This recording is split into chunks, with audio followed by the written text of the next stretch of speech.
Okay, I promise you this is going to be worth it.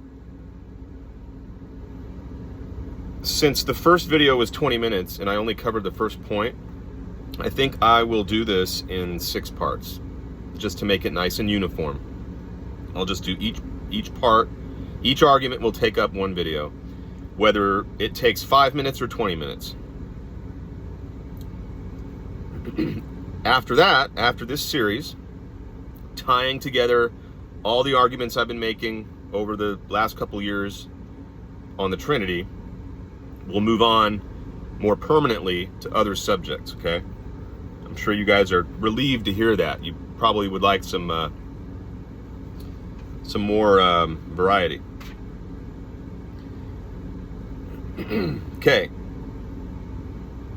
My second criticism of the Trinity.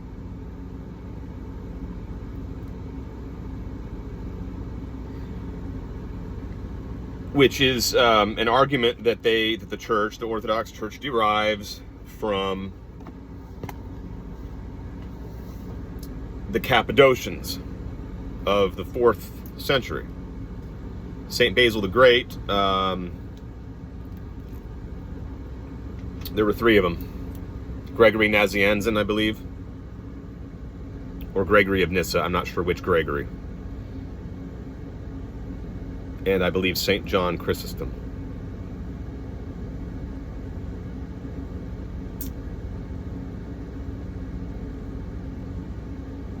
They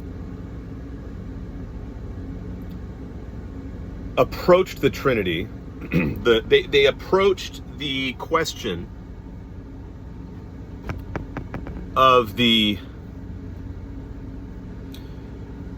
unity or oneness of God in a very bizarre manner. And it never struck me as a Christian until reflecting on it more deeply sometime after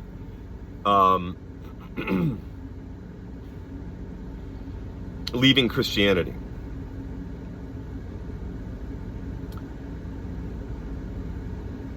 And that is to identify, they specifically identify 3 centers of unity, 3 different centers or principles of divine unity in the Godhead, in order to argue for God being one. Well, all they've done is to create 3 divinities, 3 divine entities.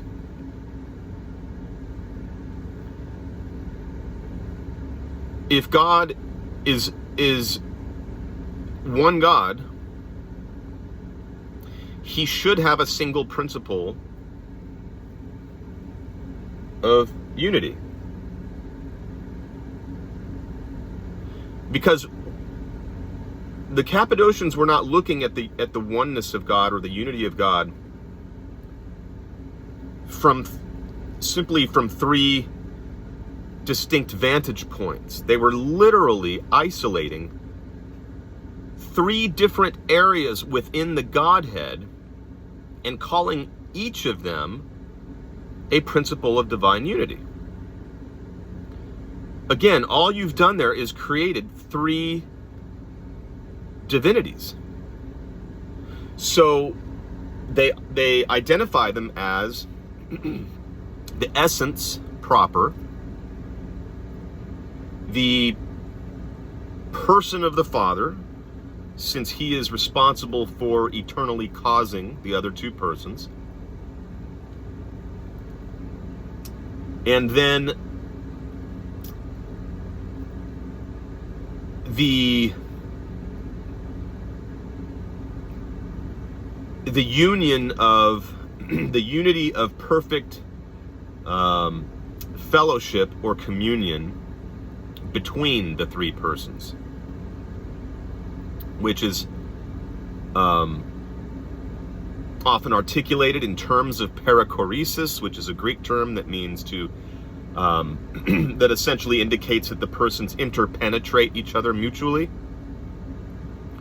Also, the term koinonia is important in this regard because it refers to a strong sense of communion or fellowship. You can also think of it in terms of the singleness of will or singleness of purpose of the three persons.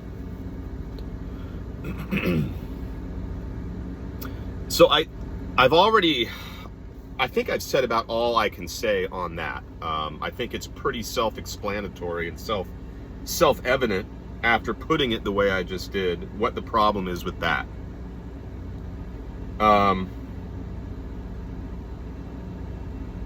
So let's go ahead and move on to the third video, where I will discuss the person-nature distinction in greater detail.